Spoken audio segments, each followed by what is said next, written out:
श्री चैतन्य महाप्रभु गौड़ीय वैष्णव संप्रदाय के प्रति,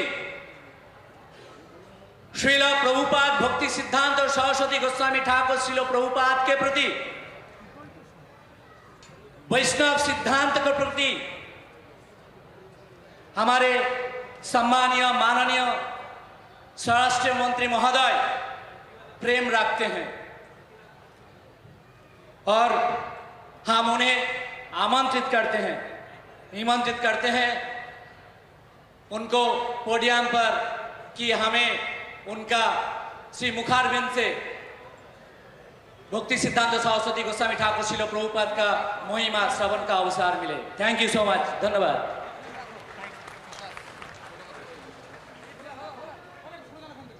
मेरे साथ बोलिए, हरे कृष्ण हरे कृष्ण। आज इस पवित्र अवसर पर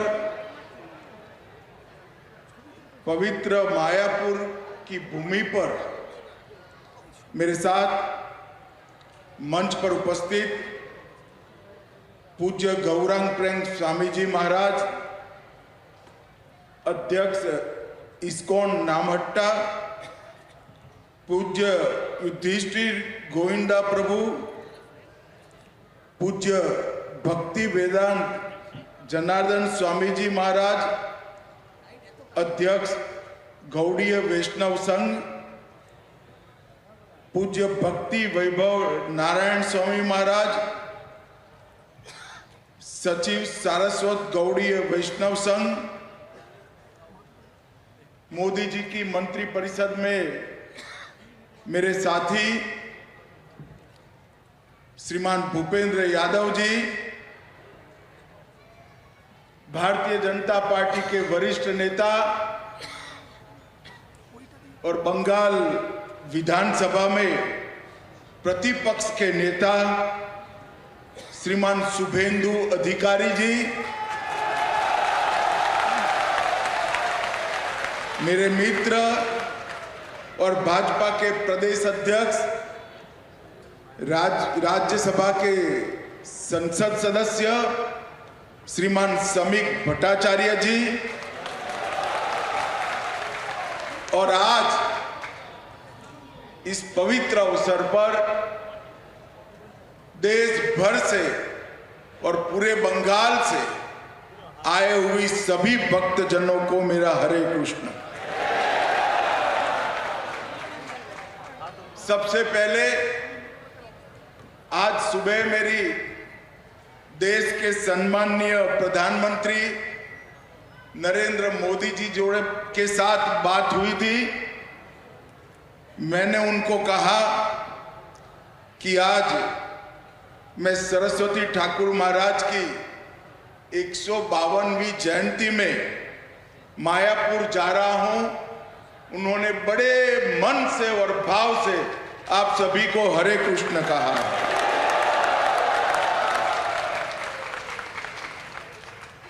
भाइयों बहनों, भी संबोधन में सम्मान के साथ मुझे कहा कि भारत के गृह मंत्री अमित शाह आज कार्यक्रम में आए हैं। मैं यहां पर भारत के गृह मंत्री के नाते नहीं आया, चैतन्य महाप्रभु के अनन्य भक्त के रूप में यहां पर मैं आया।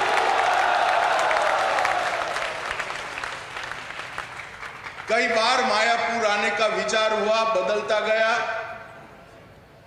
महाप्रभु की ही इच्छा होगी, मगर आज ये संयोग बना कि जहां चैतन्य महाप्रभु ने स्वयं लीला की है, यही मायापुर में मैं आज विशाल भक्त समुदाय के सामने सबके दर्शन कर रहा हूं।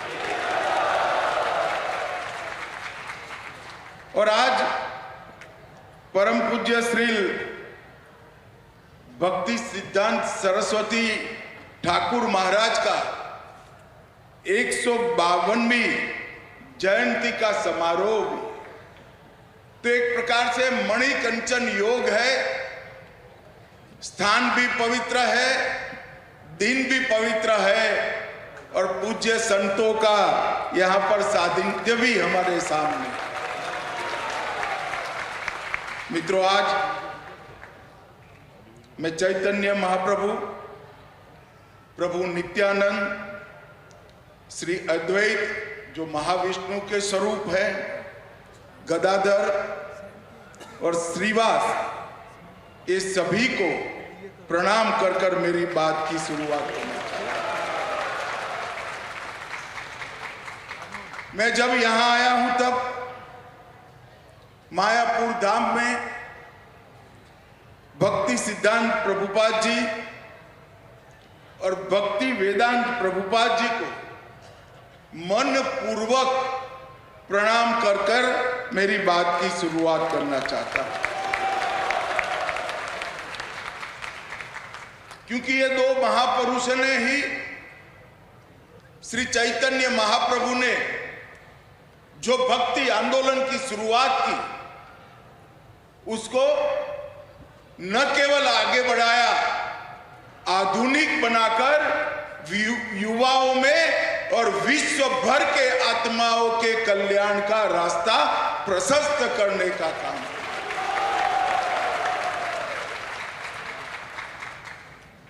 श्री चैतन्य महाप्रभु ने एक ही जीवन काल के अंदर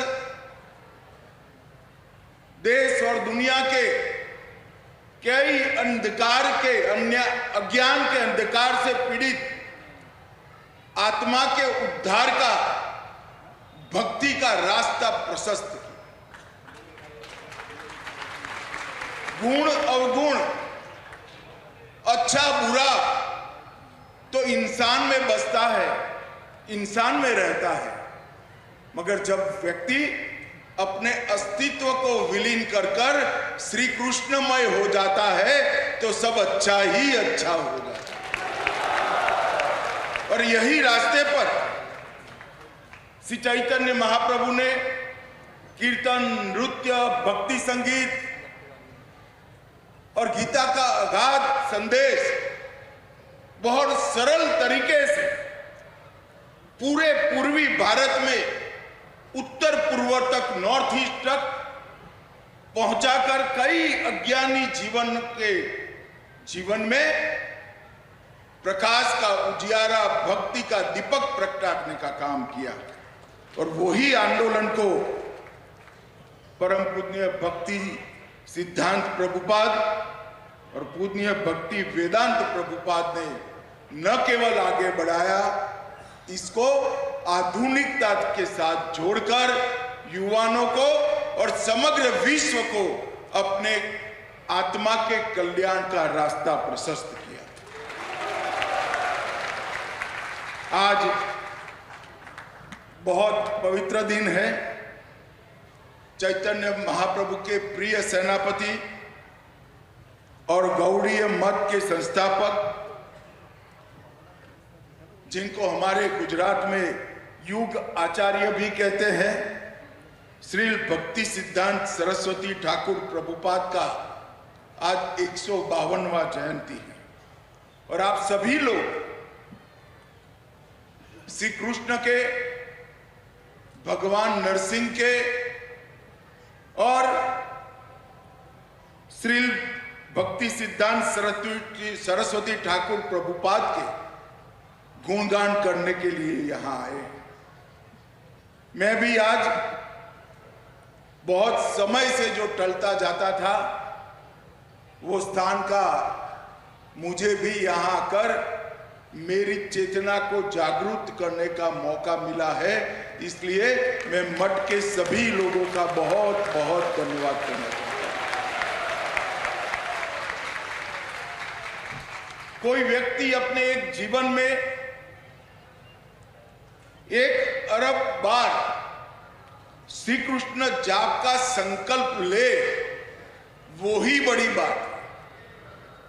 एक कोई व्यक्ति तय करे कि मैं मेरे जीवन में 1 अरब बार प्रभु श्री कृष्ण का जाप करूंगा, ऐसा संकल्प लेना ही बड़ी बात है।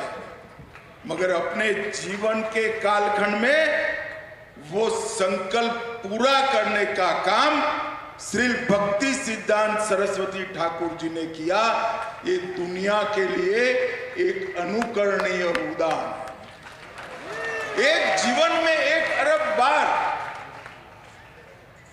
श्री कृष्ण का नाम स्मरण, एक बार भक्ति के साथ श्री कृष्ण का नाम स्मरण करने से ही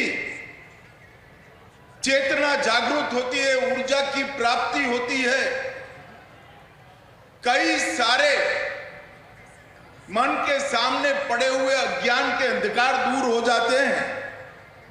हम कल्पना कर सकते हैं कि एक व्यक्ति ने एक जीवन में 1 अरब बार श्री कृष्ण का नाम जप किया, वो व्यक्ति ने अपने जीवन को सच अर्थ में श्री कृष्णमय कर दिया। और वही रास्ता उन्होंने गौड़ीय मठ के माध्यम से सबके सामने रखने का काम किया।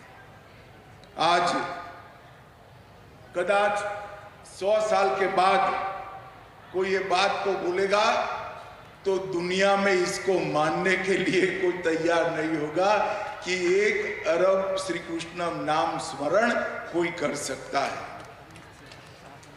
श्री भक्ति सिद्धांत स्वामी जी ने धर्म को कई प्रकार की मान्यताओं की रूढ़ियों से बाहर निकालने का उन्होंने एक सिद्धांत प्रस्तापित किया कि आधुनिकता धर्म की दुश्मन नहीं है, आधुनिकता से ही धर्म आगे बढ़ता है, वो धर्म की साथी है। और एक जमाने में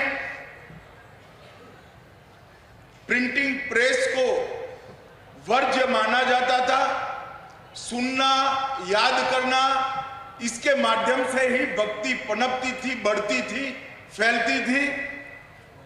उन्होंने प्रिंटिंग प्रेस को बृहत मृदंग का नाम देकर ये बताया कि मृदंग की आवाज तो कुछ दूर तक जाती है, मगर प्रेस में छपी पुस्तक 7 सागर बाहर जाकर भी भक्ति का प्रचार। और ये रूढ़ी तोड़ने में बड़ी हिम्मत चाहिए। जब श्री कृष्ण के प्रति भक्ति अचल हो, अनन्य हो, उसके प्रति श्रद्धा दृढ़ हो, तभी रूढ़ियों को तोड़ने का साहस आ सकता है। और उन्होंने ये जो आध्यात्मिक इनोवेशन किया, नवाचार किया, इसके माध्यम से ही आज इस संप्रदाय विश्व के 7 खंडों के आत्माओं के कल्याण के लिए कार्यरत हो पाया। मैं मेरे सार्वजनिक जीवन में कई बड़े बड़े धर्म पुरुषों को मिला हूं, मन पूर्वक श्रद्धा के साथ प्रणाम भी किया है। मगर मुझे अहमदाबाद में इस्कॉन मंदिर में एक साधु ने बताया कि जब कोई शिष्य उनको प्रणाम करता था तो वो सामने से कहते थे दासोस्मि, मतलब मैं तुम्हारा सेवक हूं। अगर ये भाव मन में है तो ईश्वर कभी भी दूर नहीं रह सकते। जिनके मन में ईश्वर बैठा है वो अपने आप को सभी का दास कहता है। और उन्होंने गुरु की व्याख्या बहुत सुंदर की थी। उन्होंने कहा, जिस दिन गुरु सोचने लगता है कि मैं गुरु हूं, तो गुरु शब्द में से ऊ निकल जाता है और गरु ही बच जाता है। गरु का मतलब जानवर होता है। गुरु वही है जो सबके सेवक के भाव से शिष्य को बड़ा करे, छोटे से बड़ा करने वाला ही गुरु होता है। जिसकी समझ छोटी है, ज्ञान छोटा है, इसकी समझ और ज्ञान को बड़े करने वाला ही गुरु है। और मैं आज भक्ति सिद्धांत स्वामी प्रभुपाद को मनपूर्वक कहना चाहता हूं कि आप एक सच्चे गुरु थे और गुरु पद का परिचय भी समग्र विश्व को आपने कराया। इन्होंने जाति के बंधनों को तोड़ने के लिए भी ढेर सारे काम किए। महाभारत काल के बाद पहली बार भक्ति सिद्धांत प्रभुपाद जी ने जो जन्म से ब्राह्मण नहीं थे उनको यज्ञ पवित्र देकर उनको ब्राह्मण बनने का अधिकार दिया। उन्होंने कई प्रकार की रूढ़ियों को तोड़ा और युक्त वैराग्य की नई व्याख्या समाज के सामने की कि वैराग्य का मतलब दुनिया को छोड़ना नहीं है, दुनिया की हर वस्तु को श्री कृष्ण की सेवा में लगाना ही वैराग्य। वैराग्य का मतलब अपने अंदर की बुराइयों से दूरी कर देना। वैराग्य का मतलब संसार में सब कुछ छोड़ना नहीं है, बुराइयों को छोड़कर समस्त संसार को श्री कृष्ण की भक्ति में लगाना ही वैराग्य है। और आज ऐसे युग दृष्टा, युग पुरुष, महापुरुष का 152वां जन्म जयंती है। एक प्रकार से कई लोग भक्ति सिद्धांत प्रभुपाद जी को जीवंत विश्वकोश भी कहते हैं। वो खगोल विद्या के बड़े जानकार थे, गणित और संस्कृत का बहुत अध्ययन रहा उनका, और फिर भी सभी कुछ श्री कृष्ण के चरणों में समर्पित कर भक्ति मार्ग पर ही पूरा जीवन उन्होंने व्यतीत किया। हमारे वेदों और उपनिषदों में कहा है कि भक्ति बिना का ज्ञान अहंकार उत्पन्न करता है और ज्ञान सहित की भक्ति ट्रांसफॉर्मेशन मतलब रूपांतरण लाती है। वेदों के ये वाक्य को भक्ति वेदांत जी ने पूरे जीवन आचरण कर आगे बढ़े। मित्रों, आज मैं जब यहाँ आया हूं तब मायापुर में जो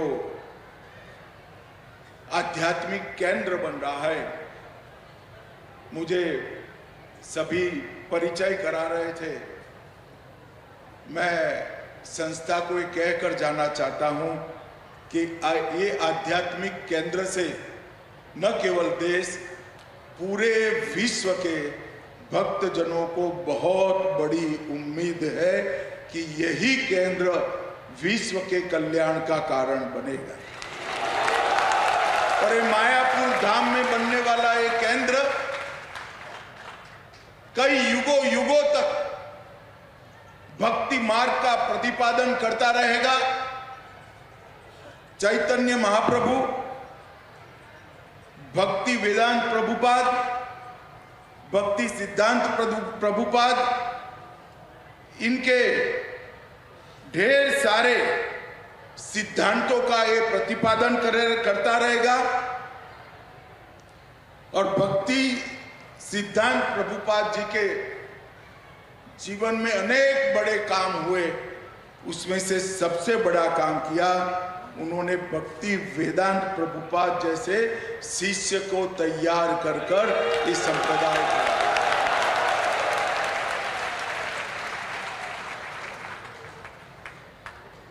और जब हम आज भव्य इस्कॉन आंदोलन को पूरे विश्व में फैला हुआ देख रहे हैं, तो भक्ति वेदांत प्रभुपाद जी और उनके प्रेरणा स्रोत भक्ति सिद्धांत प्रभुपाद जी, ये दोनों के जीवन का ही सारा कर्म फल है कि आज इस्कॉन पूरी दुनिया में फैलकर सनातन धर्म की ध्वजा को पूरी दुनिया में पहुंचा रहा है।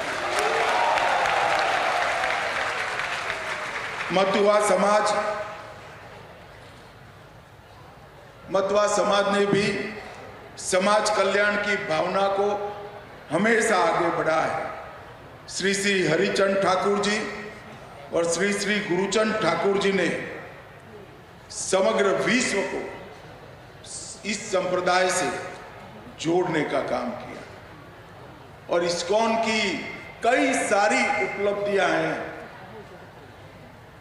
इसमें सबसे बड़ी उपलब्धि है, मैं भारतीय जनता पार्टी के अध्यक्ष के नाते और देश के गृह मंत्री नाते देश के हर राज्यों में कई बार भ्रमण करा हूं। हर राज्य की अलग भाषा है, कई राज्य में तो अनेक भाषाएं हैं, मगर मुझे हर भाषा में गीता जी की पुस्तक मिली है और वो इस्कॉन के माध्यम से ही छपी है। स्कूल के बच्चे हो या कॉलेज के युवा हो, घर में ठाकुर जी की पूजा करने वाली गृहिणी हो या लैपटॉप लेकर बड़ा काम करने वाला युवा हो, सबको गीता के मार्ग पर चलने की प्रेरणा और गीता आंदोलन को संबल देने का काम इस्कॉन ने किया है। और इसीलिए हमारे प्रधानमंत्री नरेंद्र मोदी जी भी दुनिया से कोई भी देश का राष्ट्राध्यक्ष या मंत्री आता है तो उसको भेंट में गीता देने का काम करते हैं, क्योंकि यही संदेश समग्र विश्व के कल्याण का संदेश है। मित्रों, मैं ज्यादा कहना नहीं चाहता। मुझे इस्कॉन के बारे में भी ये कहना है कि न केवल भक्ति आंदोलन को मजबूत करना, हमारी परंपराओं का, हमारे शास्त्रों का प्रचार प्रसार करना, इस्कॉन ने सेवा के क्षेत्र में भी बहुत बड़ा काम। कई प्रकार की कुदरती आपदाओं में जब वहां जाकर देखते हैं तो सबसे पहले इस्कॉन का प्रसाद देने का पंडाल लग गया होता है। मुफ्त भोजन वितरण, अस्पताल, स्कूल, कॉलेज, इकोलॉजी की सभी सिस्टम को मजबूत करना और भारतीय उत्सवों को फिर से एक बार युवाओं तक पहुंचाने में इस्कॉन ने बहुत बड़ी ताकत लगाई है और सफलता भी प्राप्त की। आज मैं यहां आया हूं बड़े मनोभाव के साथ भगवान नरसिंह के सामने भारत के कल्याण की प्रार्थना कर यहां आया हूं। मुझे भरोसा है कि नदिया की ये भूमि पर चैतन्य महाप्रभु जी ने स्वयं लीला करी है। वहां पर अब भक्ति मार्ग का एक बहुत बड़ा प्रचार का केंद्र बन रहा है और जागरूक स्थान भगवान नरसिंह का यहां पर है। मुझे विश्वास है कि भगवान नरसिंह हम सब पर जरूर कृपा करेंगे और 2047 तक हम विकसित भारत और सनातन का संदेश पूरे विश्व में पहुंचाने में सफल होंगे। यही मेरी आपको शुभकामनाएं। फिर से एक बार मुझे यहाँ इस कार्यक्रम में सम्मिलित होने के लिए गौड़ीय मठ ने बुलाया, यहाँ उपस्थित रहने का मौका दिया और मेरे विचार आपके सामने रखने का मौका दिया। इसलिए गौड़ीय मठ संस्था का हृदयपूर्वक धन्यवाद करता हूं और अंत में फिर से एक बार आप सब मेरे नाम साथ बोलेंगे, हरे कृष्ण कृष्ण कृष्ण हरे हरे। বাংলার আওয়াজ। বাঙালির আবেগ জি 24 ঘন্টা।